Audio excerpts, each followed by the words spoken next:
Bıktım bu tozdan, eksik olsun böyle temizlik! Toz tutacak başka zaman bulamadın mı? Toz, toz, toz! Nereye gitsem toz! Ben de senin toz derdinden bıktım. Başka ne yapabilirim söyle. Süpürsen bir türlü, süpürmesen bir türlü. Evet, hayatımızı mahveden unsurlardan bir diğeri de dırdırdır.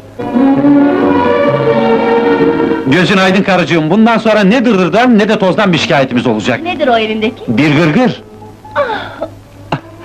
Evet, gırgır giren evde ne toz ne de dırdır olur.